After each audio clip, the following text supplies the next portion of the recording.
Jadi waktu itu kami diperintahkan turun untuk menyelam kedalaman itu 35 sampai 40 meter. Ombaknya 2 sampai 3 meter ya. Kita berusaha untuk circle kan, memutar. Satu putaran kita sudah menemukan ada bayangan warna merah. Itu merupakan ekor pesawat itu yang terbelah. Berikutnya kami dapat tugas nyelam, baru kami ketemu black box, posisinya di bawah pasir itu. Jadi di situ sudah ada beberapa kapal Singapura, Amerika, Malaysia. Komandan kapalnya menyampaikan ke wartawan itu penyelamnya TNI Angkatan Laut, Great Sea Diver semua. Kita kan pasukan khusus, kita dididik untuk mengerjakan yang orang biasa mustahil untuk dilaksanakan, namun bagi kami tetap bisa dilaksanakan.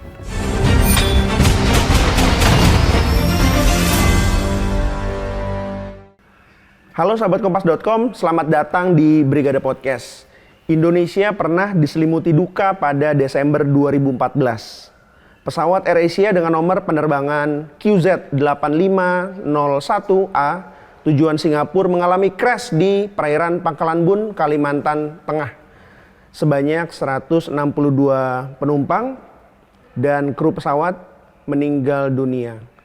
Dan di depan saya sudah ada bapak-bapak yang merupakan pahlawan kemanusiaan. Beliau-beliau ini membantu proses pencarian korban dan juga kotak hitam pesawat. Langsung aja kita ngobrol dengan bapak-bapak di depan saya. Selamat siang Bapak. Selamat siang, Selamat Mas. siang. Iya, apa kabar Bapak? Baik, Mas. Baik. Oke, saya mau kenalan dulu. Boleh diungkap nama dan satuannya mungkin Bapak-bapak. Nama saya Letu Marinir Boflen Sirait. Saya dari Satuan Detasemen Intai Para Amfibi 1 Marinir, Pasmar 1. Oke. Berarti domisilinya di? Domisilinya di Jakarta. Di Jakarta. Oke. Kalau Pak Rajab? Oke, untuk kami nama Letu Laut Suplai Rajab Suwarno dari Satuan Penyelam dan Penyelamatan Bawah Air Ko Armada 2 yang berada di Surabaya. Surabaya. Jadi wong Jakarta dan wong Surabaya. Saya mau bertanya terkait peristiwa pada 2014 yang di awal tadi sudah saya saya ungkapkan gitu ya, di mana ada peristiwa jatuhnya pesawat AirAsia. Nah, mungkin Bapak Boflen dan Pak Rajab bisa menceritakan bagaimana proses bapak-bapak itu terjun dalam misi kemanusiaan itu. Baik, terima kasih Mas Fabian. Iya. Jadi mengenang kembali peristiwa 11 tahun yang lalu, tepatnya pada tanggal 28 Desember 2014, adanya penerbangan QZ8501 AirAsia yang mengalami lost contact diperkirakan di perairan Kalimantan Pangkalan Bun ya. Iya. Jadi waktu itu kami dari Batalion Taipib setelah mendengar ataupun melihat di media televisi, kami diperintahkan saat itu kami sedang melaksanakan cuti. Oh, itu Pak Boflen sedang cuti? Iya, cuti Natal dan Tahun Baru. Karena itu 28 Desember. Ya, akhir tahun ya. Iya, iya. Jadi tapi sebelum kami juga diperintahkan, kami melihat di televisi ada pesawat yang jatuh, perkiraan di laut. Kemungkinan besar ini akan dipanggil. Jadi kami nalurinya mengatakan udah siap-siap untuk berangkat. Tidak lama lagi ada telepon dari satuan, segera masuk. Walaupun sedang cuti, tapi namanya tentara 1 kali 24 jam, walaupun dalam kondisi cuti tetap perintahkan berangkat dan berangkat. Waktu itu Pak Boflen posisinya ada di mana? Pada saat menerima telepon Pada saat menerima telepon ini sedang di rumah, karena memang kami tidak cuti pulang kampung, kami dari Sumatera, tapi stay di Jakarta selama 1 minggu cuti itu. Jadi baru 1 hari, jadi hari kedua ditelepon. Oke. Waktu pertama kali melihat peristiwa itu di TV berarti ya, itu tadi Pak Boflen sudah bilang bahwa sudah ada feeling, pasti kami diikut sertakan gitu. Dan ternyata benar panggilan itu datang. Seperti apa Pak panggilan itu Pak pada saat itu? Pada saat itu kebetulan kenapa feeling kami muncul, karena waktu itu kan kami pangkat Sersan Mayor di situ, jadi merupakan salah satu penyelam atau instruktur senior di kesatuan kami, sehingga memang harus pakai senior karena ini diperkirakan di laut perairan luas dan dalam. Jadi butuh orang-orang senior untuk bergabung untuk menuntun junior-juniornya untuk berangkat ke penugasan tersebut. Jadi pada saat itu kami sedang cuti tapi stay di Jakarta aja. Nah, kami ditelepon segera bergabung untuk melaksanakan tugas. Tugas apa? Belum diberitahu, tapi segera masuk ke kantor aja. Nah, tapi naluri kita mengatakan sudah ada berita di televisi untuk apa dipanggil masuk dalam kondisi darurat, karena itu memang sudah ada informasi bahwa pesawat AirAsia itu mengalami lost contact di sekitar perairan Selat Malaka. Oke, hanya perintahnya hanya bergabung aja. Bergabung ke Tapi kantor. tidak dikasih tahu ini Belum dalam dikasih misi tahu. apa gitu. Betul sekali. Dan pada hari itu langsung berangkat atau bagaimana? Atau Pada ada saat jeda? itu beritanya kan lost contact tanggal 28. Jadi tanggal 29 belum ada tanda-tanda, sekitar tanggal 29 sore sudah ada bangkai pesawat yang bodi daripada pesawat itu yang sudah mengapung ditemukan oleh nelayan. Nah, setelah ada itu ada perintah dari Panglima TNI melalui Bapak Kasal waktu itu ke satuan-satuan bahwa akan diberangkatkan 3 satuan penyelam, yaitu dari Taipip, Denjaka, Kopaska, dan di Selambair. Oke. Sejumlah 47 penyelam disiagakan untuk berangkat menuju lokasi. Total berarti Total ya? penyelam yang pertama ya. Berarti Karena Bapak ada pemberangkatan sampai 2 kali gelombang waktu itu penyelamnya. Oke, berarti Pak Boflen keluar dari rumah itu tanggal 29 berarti? Berangkatnya waktu itu tanggal 30. Tanggal 30? 30 subuh kita berangkat Oke. dari Halim memakai pesawat Hercules menuju Pangkalan Bun, Bandara Pangkalan Bun, dekat lokasi kejadian. Oke, sebelum saya mau tanya tentang proses pencarian, saya mau tanya dulu apa respons istri dan anak mungkin pada saat itu ketika lagi libur ditelepon disuruh berangkat, atau memang itu sudah wajar dan sudah terbiasa begitu, Pak? Kalau kita sebagai pasukan khusus kita udah terbiasa. Mereka juga udah ini bawa cuti sewaktu-waktu dipanggil gitu. Jadi kita juga selalu on call 24 jam handphone kita. Jadi mereka juga menyadari. Malah mereka memberi support untuk ya semoga Bapak yang menemukan pesawat itu nanti di dasar laut gitu. Jadi doanya mereka juga ada untuk siap lah. Cuman kita sudah bikin jadwal untuk liburan lah waktu itu mau pingin ke Bandung. Nah, akhirnya sampailah ke Pangkalan Bun. Ya. Terus apa yang pertama kali dilakukan ke sana oleh Pak Boflen dan tim pada saat itu? Waktu berangkat ke Pangkalan Bun, di situ barang-barang diturunkan semua. Ternyata harus lintas darat lagi menuju dermaga Telukumai. Telukumai itu di situ standby kapal Basarnas sejenis KAL. Tapi kalau kapal induknya KRI Banda Aceh sudah ada di tengah. Jadi kapal KRI Banda Aceh waktu itu tidak bisa merapat di dermaga Telukumai karena dermaga kecil, hanya bisa jenis KAL yang bisa merapat. Jadi kita barang-barang sama personil masuk ke KAL Basarnas. Semua personil Basarnas, personil Angkatan Laut, semuanya di situ yang mempunyai kualifikasi penyelam dinaikkan ke kapal KAL itu untuk digeser, ditransfer ke KRI Banda Aceh sebagai kapal induk. Oke, waktu itu berapa? 45 orangnya 47, digeser. 47 sama perlengkapannya. Oke, itu digeser ke tengah berarti. Digeser ke tengah, tempatnya titik KRI Banda Aceh Legu Jangkar. Ya, apakah pada saat itu sudah mulai dideteksi keberadaannya mungkin bodinya pesawat atau korban misalnya begitu? Waktu itu sudah ada perkiraan lokasi, sudah mengerucut karena sudah ada juga kapal dari Singapura, kapal survei, kemudian kapal geosurvei juga sudah ada di lokasi. Itu waktu itu ada kapal geosurvei itu di situ orang-orang ahli geologi sama surveyor di situ semua. Jadi mereka mendeteksi dulu karena pencarian benda di dasar laut itu laser yang cukup luas kan. Iya, betul. Itu dari Telukumai aja kita harus berlayar sekitar 8 jam. Jadi dia di perairan luas, perairan tengah ya.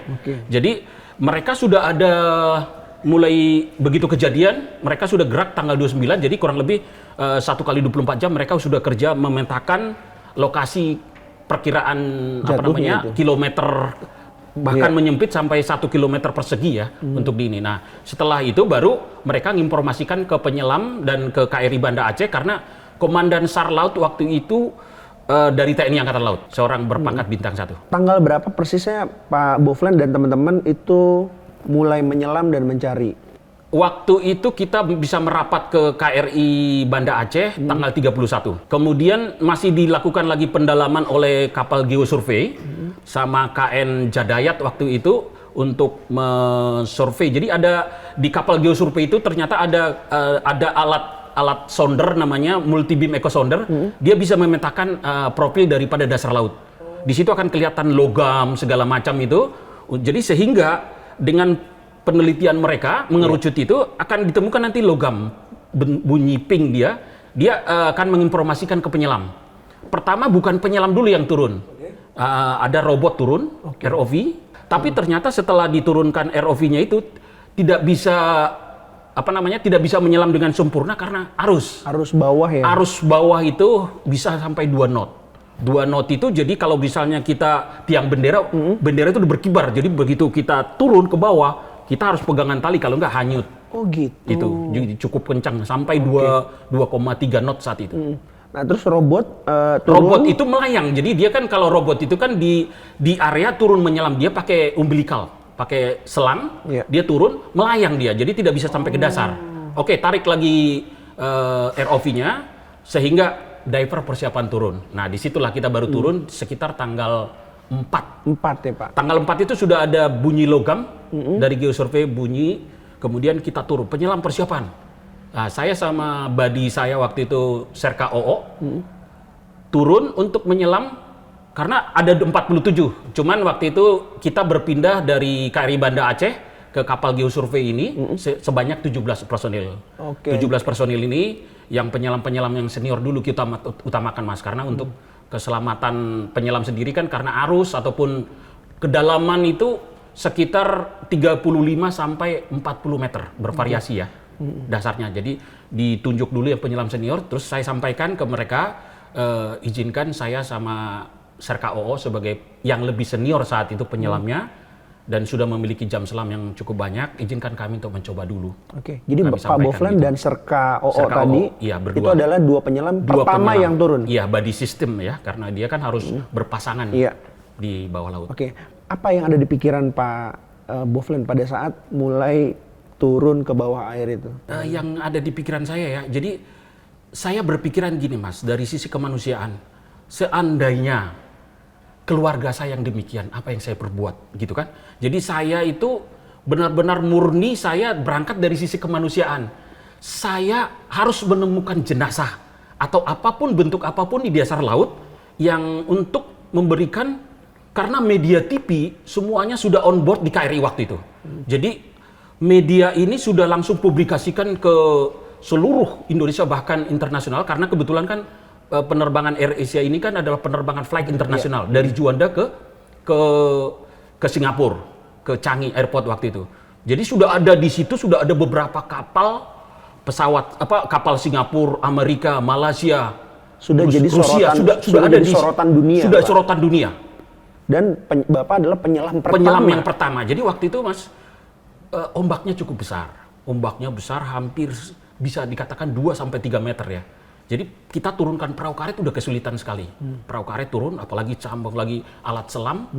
Nah, pada saat turun di bawah kapal atau di laut itu diturunkan pakai tali ke bawah, tali jaring rampah.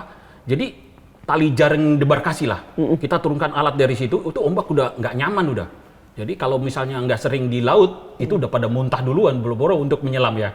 Tapi kita berusaha karena kita juga udah sering latihan di laut yang cukup berat, kita turun, ombaknya. Nah, saya sampaikan kita harus segera turun, saya sampaikan penyelam. Ada juga yang tim di atas air, kemudian ada juga kita penyelam sendiri, 2 orang ini, segera kita turun, Pak OO. Kalau enggak, kita pusing di atas permukaan. Segera turun, memakai, tapi tali downline, tali jalan ke dasar sudah kita pasang dulu. Kedalaman kita sonder waktu itu 35 di penyelaman pertama. Begitu kita turun penyelaman tanggal 4 Januari. Jadi itu kan akhir Desember. Jadi begitu masuk ke pencariannya sudah full di awal Januari. Tanggal 4 turun kita, ternyata yang dideteksi oleh kapal geosurvey itu adalah kapal yang sudah bangkai, kapal yang sudah berkarat. Jadi masih ada logamnya. Gitu kapal mungkin kapal yang sudah perahu yang sudah ya, ada bajanya. Itu ternyata kita sampaikan, kita naik lagi. Naik lagi ke permukaan, bukan ini yang kita cari. Ini adalah kapal yang sudah tenggelam cukup lama gitu. Kemudian lanjut lagi ke hari berikutnya sama juga. Kapal bangkai kapal, baru di tanggal 7 Mas. Tanggal 7 itu pagi-pagi sekitar jam 10 saya masih ingat. Turun kita, cuaca cukup bagus, mendukung. visibility-nya lumayan, ada sekitar 2 meter, turun kita baru di situ turun. Begitu dari tali jangkar, kami masih ingat waktu itu, kita berusaha untuk circle kan, memutar. Iya. Begitu kurang lebih 1 putaran circle, kita sudah menemukan ada bayangan warna merah. Dan setelah itu saya kan udah bawa underwater kamera, Iya. foto. Kayak foto, ceret saya foto itu beberapa foto. Jadi langsung saya sampaikan, oke, ini foto. Terus satu lagi partner saya, Serka O itu memberi tanda untuk ke atas tali buih. Oke. Nah Gini setelah ya, Pak ya? ya, oke, Oh, oke. Terus gini, untuk naik? ini naik, ini Oke. naik. Jadi kita putari keliling setelah kita kasih tanda bahwa itu adalah sepertiga bagian pesawat itu. Oke. Itu merupakan ekor daripada pesawat itu, cuman posisinya udah terbelah. Ada kurang lebih panjangnya sekitar 26 meter, lebar 3 meter. Oke. Bapak bisa gambarkan nggak ekor pesawat pada saat yang Bapak lihat itu seperti apa? Apakah utuh gitu ekor pesawat atau memang sudah pecah begitu? Dia sudah pecah, jadi terbelah gitu, tapi membentuk kayak piringan gitu ya, pecah dia gitu. Jadi di situ masih banyak kabel-kabel. Jadi kalau kita urut dari situ ada kurang lebih 5 jendela paling belakang. Jadi sirip daripada ekor pesawat itu masih kelihatan. Masih kelihatan. Makanya saya masih sempat untuk memfoto lambung daripada pesawat itu, PKAXC. Saya foto, itu nomor lambung pesawat itu. Iya. PKXC. Saya foto semua lengkap. Oke, datanya udah lengkap. Memastikan bahwa itu pesawat tersebut yang kita cari. Begitu kita naik ke permukaan, kita sampaikan ke Komandan SAR. Mohon izin Komandan, ini fotonya. Langsung cross check ke Surabaya, penerbangan Surabaya. Ternyata benar. Apakah benar itu pesawat benar yang itu dimaksud? pesawat yang jatuh itu gitu. Oke. Nah setelah itu apakah berarti berlanjut ke tugasnya Pak Rajab nih ya untuk mencari korban dan black box gitu ya Pak ya? Betul, Pak. Bisa diceritakan Pak setelah Pak Boflen dan rekan-rekan itu menemukan bangkai pesawat ekor tadi yang gitu, dimaksud ekor ya. ekor gitu. Terus apa perintah buat tim penyelam selanjutnya Pak Rajab dan kawan-kawan?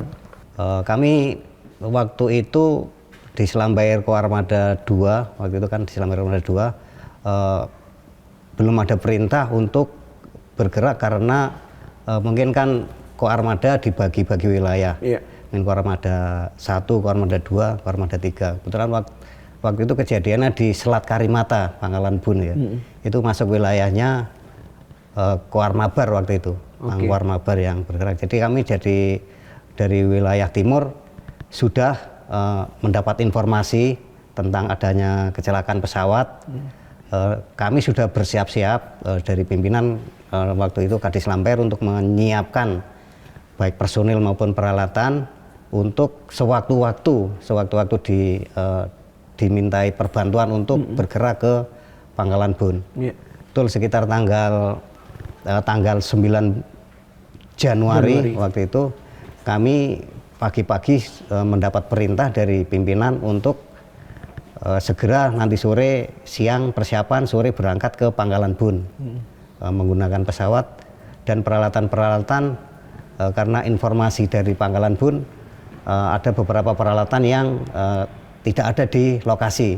Oke. Seperti lifting bag kan yang kami punya lifting bag dari Satkombaba Koarmada 2. Waktu itu kami membawa peralatan itu dan beberapa peralatan sensor untuk mencari black box. Iya. Setelah itu kami tanggal 9 berangkat menggunakan pesawat Kasa tanggal 9 Januari 2015. Kami mendarat di Pangkalan Bun jam 7 malam. Setelah itu kita beristirahat semalam, pagi dijemput pakai pesawat heli Basarnas untuk menuju ke poskonya kan di KRI Banda Aceh. KRI Banda Aceh. Siap. Kami terbang menggunakan pesawat Basarnas menuju KRI Banda Aceh. Berapa orang itu Pak Rajab? Itu Dari Kopeba ya? dari Satkombaba Koarmada 2. Iya. Dari Satkombaba Koarmada 2 kami berangkat yang 15 orang sebenarnya. 15 orang. Namun yang menggunakan pesawat Kasa karena terbatas kapasitas angkutnya kami hanya 6 orang yang berangkat duluan. Oke. Yang lainnya menggunakan KRI. Oke. Kalau waktu itu KRI Ahmad Yani yang ditunjuk untuk SAR ke Pangkalan Bun. Oke. Kami 6 orang menggunakan pesawat Kasa Setelah sampai di Pangkalan Bun, pagi baru dijemput pakai pesawat helikopternya Basarnas, helikopter Basarnas. Kami Geser 3 orang, ke Banda ya Aceh, betul. ya. Beberapa alat peralatan lifting bag yang diperlukan urgen untuk mengapungkan ekor. Kami personilnya 3 orang, terus menggunakan pesawat helikopter Basarnas tadi menuju KRI Banda Aceh. Setelah sampai KRI Banda Aceh, kami dilaksanakan medical check up, medical check up sama tim kesehatan yang ada di KRI Banda Aceh. Setelah kami dinyatakan oke, sehat. Apa aja sih Pak yang dinyatakan sehat? Tensi gitu ya paling ya? Siap, tensi, nadi, itu aja ya, yang bisa dideteksi langsung. Terus kami dinyatakan sehat, terus kami diperintahkan untuk bergabung di KN Jadayat waktu itu untuk mencari black box. Karena disinyalir kan sudah ada waktu di ekor diketemukan itu nggak ada black box-nya karena sudah ada sinyalnya, nggak ada di situ, sinyal black box-nya nggak ada. Jadi waktu Pak Bofren menemukan itu nggak ada black box di situ ya Pak? Jadi di ekor itu kan sudah terbelah. Walaupun kalau menurut informasi dari Basarnas waktu itu kan bahwa black box itu berada di ekor. Betul. Tapi waktu itu kami mengadakan penyelaman. Pertama kami penyisiran sampai 1 jam 2 menit. Saya masih ingat 1 jam 2 menit di bawah. Kita udah bawa 3 tabung cadangan ke bawah itu untuk biar lebih lama. Itu kedalaman 35 meter kan cukup lama. Seharusnya kita hanya batasnya 15 menit di dasar itu bisa, kalau tidak kena penyakit penyelaman namanya atau dekompresi. Jadi kita berputar, kita yakinkan bahwa tidak ada di black daerah box tersebut. Iya. Lah kok Pak Rajab temukan? Itu ceritanya gimana itu? Nah ini, setelah di situ tidak ditemukan, kami diperintahkan untuk membawa peralatan yang membawa finger locator. Finger locator, alat untuk mendeteksi suara sinyal yang dikeluarkan black box itu. Setelah kami di KN Jadayat, yang di situ ada tim dari KNKT sama dari KNKT Indonesia dan dari Singapura, karena kebetulan kan kerjasama karena pesawat tujuan Singapura. Kami di situ dipelajari untuk cara mengoperasikan finger locator, meskipun padahal kami juga sudah tahu karena kan sudah biasa terlatih latihan untuk penyelaman dalam maupun untuk kita saat latihan kita sering menggunakan alat-alat untuk deteksi bawah air. Jadi kami begitu dikasih arahan sebentar kami sudah paham misalnya cara kerjanya alat tersebut. Jadi setelah kapal itu kan nyari black box, setelah agak dekat dia lego jangkar baru turun. Pak Rajab berapa orang pada saat itu? Kami waktu itu saya dari armada 2 3 orang. 3 orang ke situ. Dan tiga-tiganya menggunakan ping locator itu tadi. Betul, tapi bergantian kan hanya ada 2 di situ, ada 2 finger locator, jadi nggak semuanya nyelam. Terus di situ kan sudah ada penyelam yang dari armada 1 ya, dari armada 1 sama Kopaska armada 1 yang sudah melaksanakan pencarian, namun masih belum bisa ditemukan.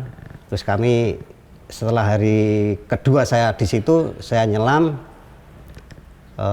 Pertama belum ketemu karena kami masih orientasi bawah air sama menstabilkan peralatan itu untuk beradaptasi sama kecepatan arus. Setelah berikutnya hari berikutnya kami dapat tugas nyelam lagi, baru kami ketemukan itu yang hari kedua itu. Tanggal 11 ya Pak? Siap, 11. Tanggal 11 kami turun yang pertama itu tanggal 11 Januari. Bapak ingat nggak detik-detiknya Bapak menemukan itu? Mulai dari turun, itu jam berapa? Terus bagaimana proses pencarian sampai akhirnya ketemu itu? Kalau untuk turunnya sekitar jam 7 lah. 7 pagi? Jam 7 ya, jam 7 pagi. Kami turun, kami kan mengikuti arah sinyal black box dengan yang kami bawa finger locator. Kami ikuti. Kami awalnya merasa bingung karena alat ini karena kalau sudah radius 100 meter itu meskipun tidak di depan kita itu tetap diterima sama alat ini. Jadi alat ini bisa deteksi. Kita gambarkan ya Pak. Taruhlah ini black box nih. Betul. Ini black box di sini. Iya. Nah, terus Bapak di radius 100 meter. Iya. Ini alat ini bisa meskipun posisinya kita nggak di harapan kita itu tetap masih kita terima. Oh, jadi misalnya geser dikit gitu masih geser bisa? dikit masih terima, meskipun di baliknya pun masih bisa terima, di belakang kita pun masih bisa terima. Oh gitu. Masih bunyi. Itu membingungkan Iya, kan, Pak? itulah Apalagi di bawah air. Di bawah air. Arus kuat. Arus kuat, terus suara gelembung kita kan mengganggu pendengaran kita. Namun kita ya kita siasati, kita pelan-pelan kita berhenti napas, kita tahan napas sebentar sambil mendengarkan arah yang paling jernih. Nah, setelah kita menemukan arah itu, kami ikuti langkah demi langkah, kayuan demi kayuan. Akhirnya pada saat titik kita hilang suara itu, maksudnya nggak jernih lagi. Jadi kan kita sudah kelewatan itu. Baru kami mundur 4 langkah, itu jernih lagi. Kami maju pelan-pelan, berarti kan sudah pasti di depan kita kan. Gitu. Iya. Baru kami carikan posisinya nggak langsung di atas air, namun terbawa di bawah pasir itu. Oh, jadi black box itu terkubur oleh pasir. Betul. Lah terus Bapak ininya gimana? Menemukan itunya gimana? Ya setelah saya pasti di bawah itu kan kami cari-cari kan itu. Lah setelah Dikorek ya gitu. korek-korek itu. Korek-korek pas ada itu, pas korek begitu kelihatan semua kan, oh ini black box kan gitu. Kelihatan. Tapi Bapak pasti sudah punya pengetahuan dong bentuk black box seperti apa? Sudah warnanya kan oranye kan sebelumnya kan waktu semua kan kita sudah tahu lah namanya penyelam pasti kan sudah berlatih warna black box itu memang namanya black hitam box tapi bukan hitam namun karena itu black box hitam itu karena untuk istilahnya apa ya percakapan yang rahasia lah sulit itu istilahnya. Percakapan antara pilot dan ya, krunya yang gitu ya. siap Beserta itu dengan data penerbangan. Iya. Tapi untuk warnanya oranye. Jadi kami sudah tahu warnanya oranye. Jadi pas begitu kita ketemukan oranye itu ya ini black box. Apa Pak yang di pikiran Pak Raja pada saat pertama kali menemukan ini yang dicari? Ya kami merasa bersyukur karena mungkin dengan ditemukannya black box untuk main body pesawat dan para korban kemungkinan akan dekat dari situ karena kan black box itu kan sebagai tanda kalau pesawat tidak jauh dari black box itu. Tempat penemuan Bapak menemukan black box itu apakah jauh dari bangkai pesawat yang tadi ditemukan sama Pak Awal oleh Pak Bovlen dan teman-teman? Kalau dari ekor jauh sekitar 500 ya sekitar ya kurang 1 kilo gitu. Oh, sekitar 1 sampai 2 kilo ya. Iya, 1 sampai 2 kilo radius itu. Namun kalau dari main bodinya setelah black box itu ketemu sekitar 50 meter. Oke, dan itu terlihat jelas. Terlihat kalau kita berdiri sambil kita lihat-lihat itu kelihatan main body pesawat kelihatan. Waktu Bapak tadi sempat cerita pas proses pencarian sinyalnya kuat, tetapi ada satu titik di mana sinyal itu menghilang. Ya. Gitu. Itu apa ya? Kalau saya nih Pak, ya. orangnya mungkin nggak sabaran atau gimana gitu ya. Ketika kita udah dapat terus menghilang itu rasanya tuh, aduh, kok gue mesti ngulang lagi berarti gitu. Ya. Itu pasti ada perasaan seperti itu juga Pak? Enggak. Kalau saya justru gini, oh ini kan hilang, berarti kan saya kelewatan sedikit gitu kan. Kita mundur berapa langkah, kita mundur berapa langkah. 5 langkah lah kok muncul jernih lagi, berarti kan saya sudah punya kesimpulan, berarti kan barangnya di depan saya kan seperti itu. Jadi waktu posisi kehilangan kan berarti posisi di belakang saya kelewatan. Betul. Begitu saya mundur 5 langkah, jernih lagi, berarti kan saya punya kesimpulan barang di depan saya kan seperti itu.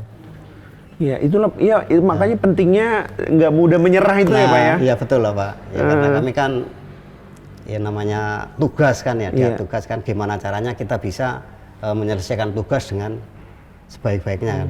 Oke, pada saat Pak Bovlen dan Pak Rajab terjun di bawah dan menemukan bangkai pesawat sampai ke black box, apakah juga melihat bangkai pesawat yang utuhnya begitu? Mulai dari Pak Rajab dulu deh coba.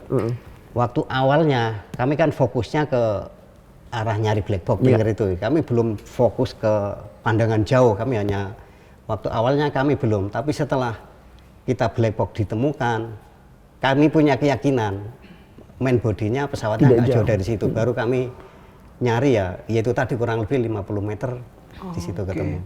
Apakah main body dengan ekornya jauh Pak Bovlen? Jaraknya sekitar yaitu tadi 1 kilo sampai 2 kilo. Kemungkinan besar ekor ini sudah mulai hanyut karena arus. Tadinya mungkin hampir berdekatan, tapi dengan adanya penemuan ekor ini, kita kan minggu kedua setelah itu kita mengarah ke main body karena dari KN Jadayat yang sudah datang waktu itu Mas Rajab waktu di situ sudah ada gambaran daripada bagian main body dari pesawat. Nah, di dalamnya situlah yang masih banyak body partnya penumpang yang masih terperangkap. Pak Rajab lihat Pak berarti? Lihat, kami juga setelah mengevakuasi Black box. Kami juga lanjut mengevakuasi ya Korban. Kan nggak serta-merta black box ketemu selesai kan nggak, tujuan kami kan yang utama, kami yang utama kan menemukan korban, karena waktu itu kan banyak keluarganya yang menunggu kepastian untuk istilahnya kepastian korban, keberadaan anggota korban. Keluarga mereka. Siap, Pak, nih kita mungkin cerita ini bukan bermaksud untuk membuka atau menguak kisah duka yang lama ya Pak ya. Betul. Tetapi ini makanya kita ambil penting dari sisi misi kemanusiaannya gitu. Nah, waktu Bapak Rajab melihat main body, bisa digambarkan nggak Pak? Seperti apa kondisi di dalam main body itu? Ya kami sangat bersedih sekali karena di situ setelah kami masuk di dalam main body pesawat masih banyak korban yang posisi duduk di seatbelt, ada yang duduk di seatbelt, ada yang tertahan di atapnya di atap karena dia mau naik tertahan karena posisinya kan masih utuh main bodinya. Maksudnya dalam artian utuh, masih berbuat nggak pecah jadi berapa itu istilahnya, hanya terpotong kan itu. Jadi masih tertahan di atap-atap pesawat. Jadi kami merasa di sisi lain kita senang kita temukan, di sisi lain kami sedih melihat istilahnya korban. Bagaimana proses pengangkutan korban-korban itu sampai ke permukaan? Untuk pengangkutan kami setelah itu naik ke atas membawa kantong-kantong jenazah yang kami bisa masukkan, baru setelah masuk dalam kantong kami naikkan. Pak Boven juga ikut mengevakuasi? Ikut. Tadi yang disampaikan Mas Rajab betul, jadi penumpang itu masih banyak yang terperangkap di dalam main body daripada pesawat, itu masih ada yang menggunakan seatbelt, ada yang terperangkap di plafon. Nah, jadi kalau prinsipnya jenazah itu apabila dia lebih dari 1 kali 24 jam, itu sudah organ tubuh kan sudah mulai mengapung, usus sudah mulai ini. Nah, itu kita tinggal bebaskan aja dia dari tempat yang terperangkap itu, dia akan kita lepas, dia akan naik sendiri, Mas. Dia udah kita lepas aja udah siap, tim atas air permukaan perahu karet udah siap. Tinggal mengevak dari permukaan, pindahkan ke KRI Banda Aceh, baru kirim dari pakai heli ke Pangkalan Bun, kemudian Pangkalan Bun langsung ke Surabaya saat ini. Begitu terus sampai ditemukan hampir 80% jenazah bisa dievakuasi.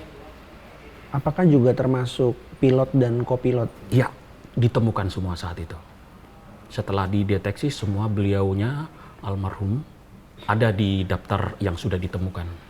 Untungnya kondisi jenazahnya masih relatif baik ya Pak? Baik, betul. Bukan seperti beberapa kecelakaan pesawat yang kita ketahui itu sudah berupa body parts. Ya. Gitu ya.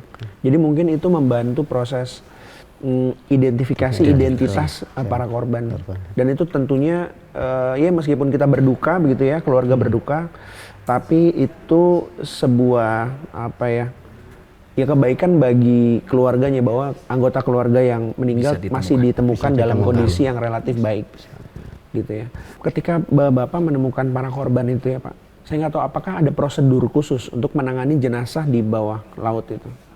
Apakah harus menggunakan apa begitu atau seperti biasa saja pakai tangan biasa untuk mengevakuasi para korban?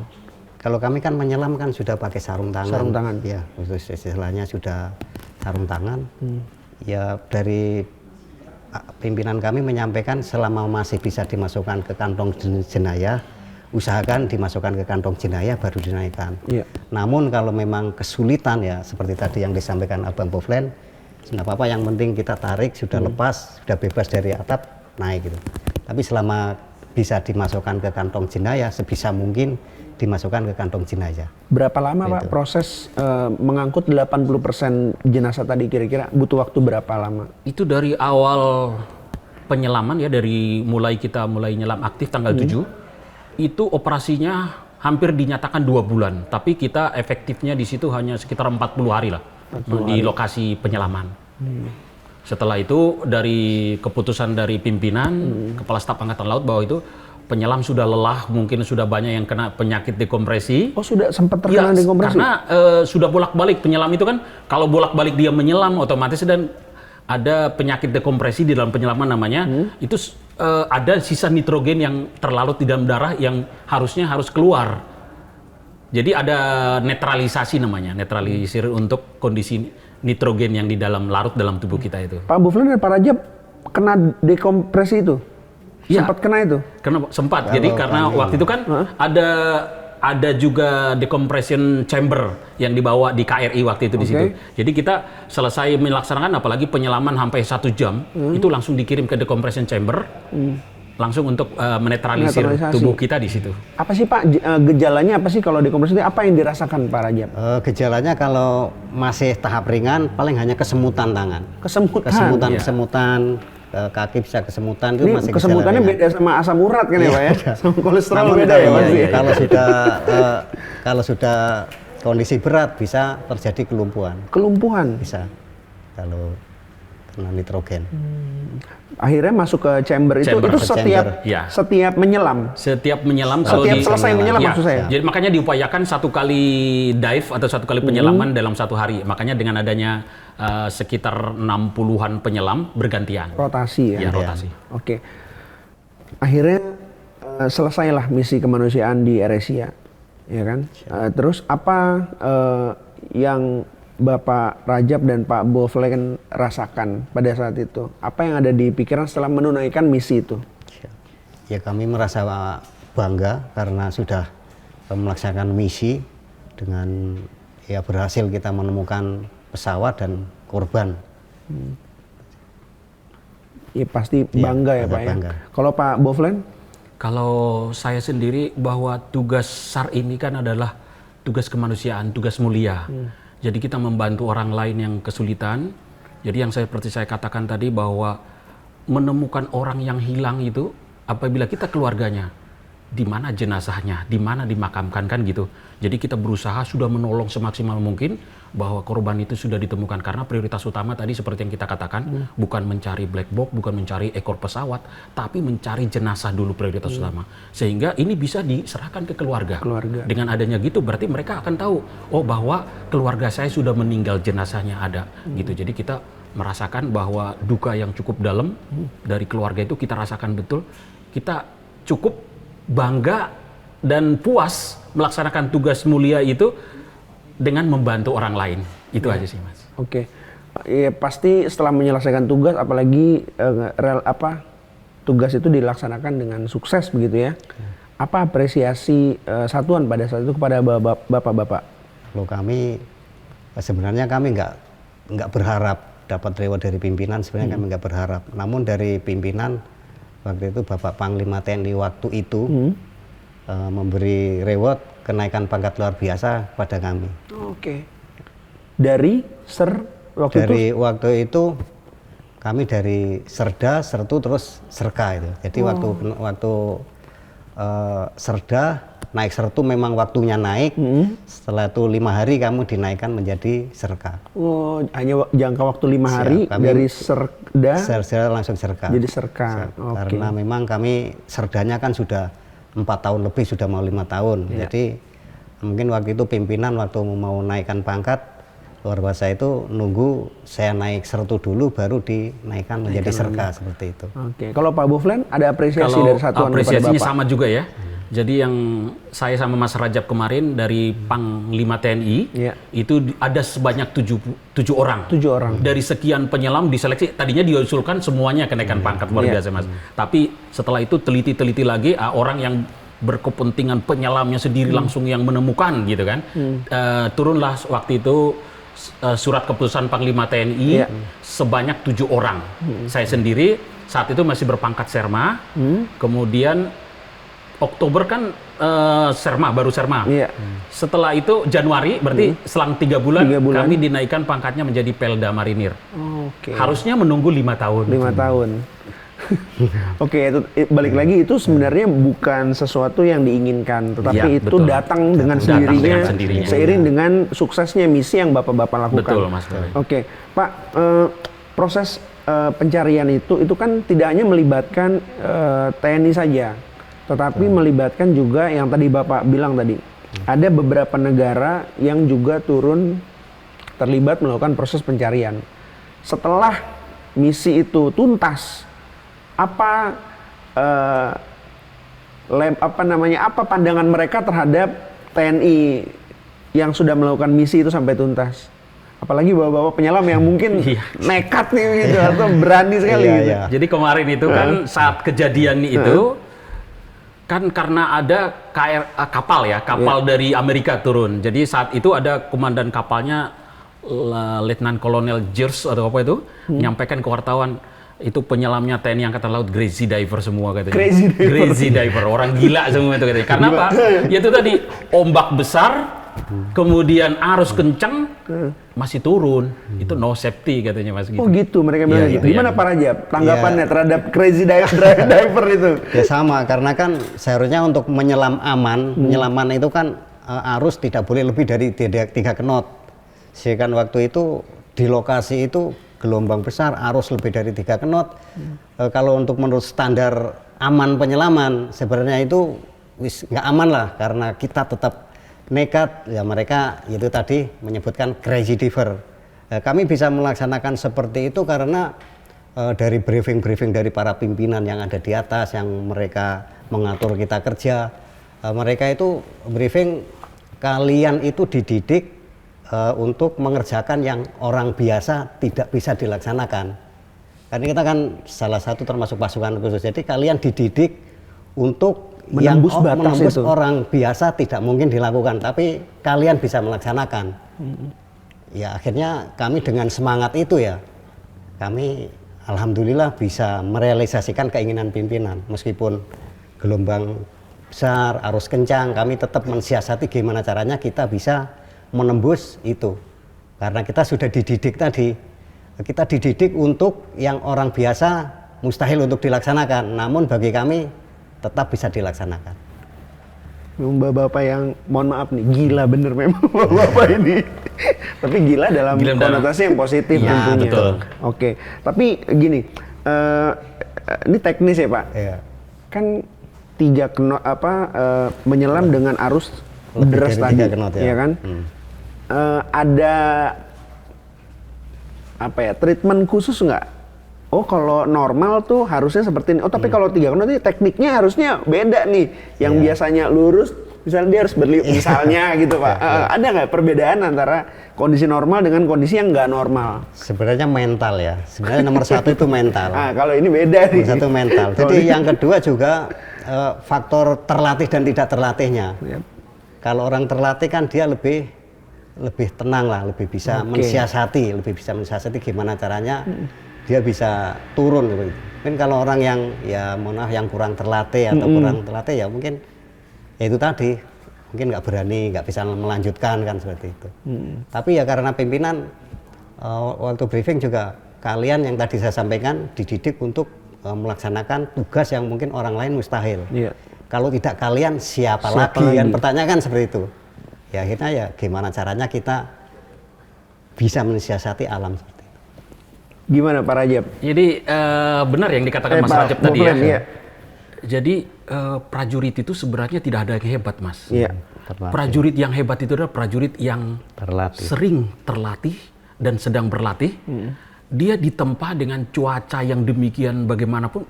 Makanya saya sampaikan di awal tadi, izinkan saya mencoba dulu. Saya sampaikan ke junior saya, karena tidak mungkin kita mengumpankan junior kita dulu Mas. Setelah bagi saya, layak bagi saya, layak juga buat junior saya, demikian. Karena apa? Begitu, itu motivasi juga Mas. Oh senior saya nyoba, bisa. Saya juga harus bisa dong kan gitu motivasi daripada junior kita. Jadi yang saya bilangin tadi, juga ada prinsip bagi kita gini, perintah berdasarkan keyakinan. Saya diperintahkan berangkat, saya harus juga membuat kegiatan itu harus sukses. Jadi ada kita ibaratnya harus turun gitu kan. Dalam suasana demikian, memang harus ada yang memulai. Kalau tidak ada yang memulai, awalnya kita mungkin dalam siapapun manusia itu ada rasa takut, Mas, ya kan. Jadi dengan adanya kita yakin, terus di dalamnya kita dengan kondisi arus demikian, kita harus tidak lepas daripada tali. Kemudian berusaha untuk turun secara vertikal, nempel dengan tali. Itu teknik juga, Mas. Jadi kita jangan berusaha untuk pegangan tali, kita jadi kayak melayang, kita posisi vertikal sehingga memudahkan kita untuk turun. Gitu. Itu teknik-teknik itu didapat dari jam selam yang cukup tinggi. Pengalaman dan latihan. Jam terbang dan ya kegilaan bapak-bapak. Kalau penerbang mungkin ya jam terbang ya. Kalau kita jam selam, Mas. Jam selam. Jam selam yang tinggi. Jam selam ya. Iya, jam selam. Oke. Ngomong-ngomong jam selam bapak-bapak udah berapa nih? Udah ribuan kali ya. Oh, nggak terhitung Pak. Udah nggak terhitung. Udah tidak terhitung lagi. Logbooknya udah banyak. Ya kan ada logbook catatan penyelam kita udah berapa buku gitu. Rekor menyelam tanpa tabung ya Pak. Itu berapa menit kalau bapak-bapak?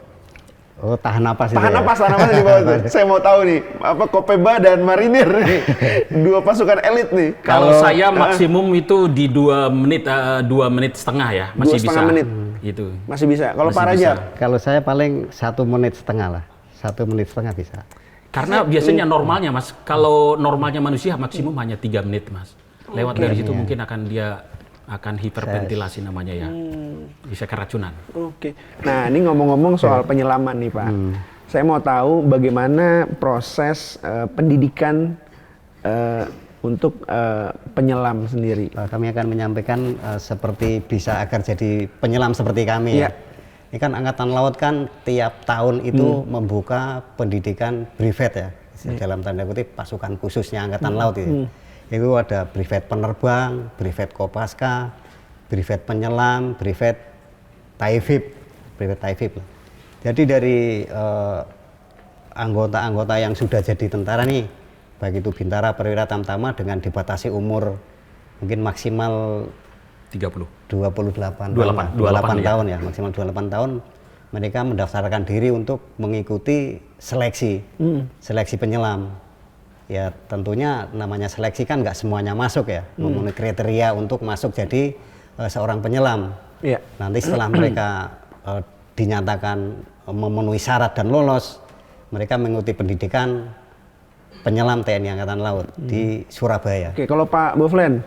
Ya, kalau untuk menjadi seorang Taifib, itu dari waktu awal dia dididik sebagai dasar militer 5 bulan. Setelah itu masuk kejuruan. Ada yang kejuruan pelaut, ada yang kejuruan marinir, 2 cabang kejuruan itu.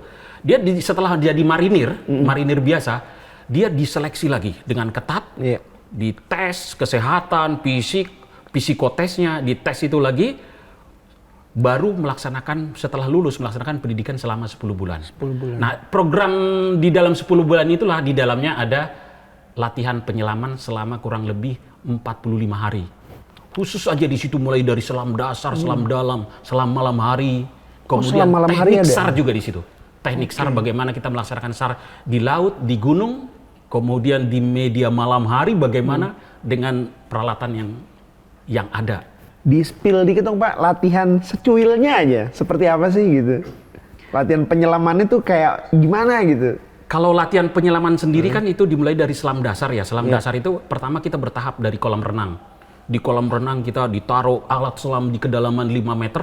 Bagaimana kita mengambil, memakai di dasar, kemudian kita naik lagi, kemudian baru geser ke laut. Ke laut kita diajarin lagi di situ bagaimana membongkar pasang alat di dalam, kita lepas, kita kemudian kerja. Jadi dalam suatu penyelaman kan ada kena tekanan, Mas. Betul. Pressure dari laut itu sendiri, setiap kedalaman berbeda. Disitulah orang bisa masih mampu berpikir apa tidak. Untuk bekerja apa enggak. Beda loh Mas.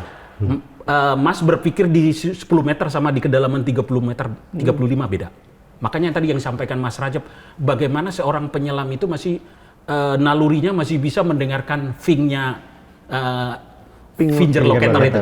Itu adalah hanya orang penyelam senior yang bisa merasakan itu. Kalau penyelam pemula, Boro-boro dia mungkin udah panik duluan ya. Jangan-jangan ada yang narik kaki saya. Ada itu Mas. Naluri itu ada. Tapi kita karena sudah terbiasa jam selamnya yang cukup tinggi tadi membuat kita familiar. Napas itu ada kelihatan di rasanya itu agar apa? Apabila napas itu penyelam senior, dia akan ada alunan napas kurang lebih gini.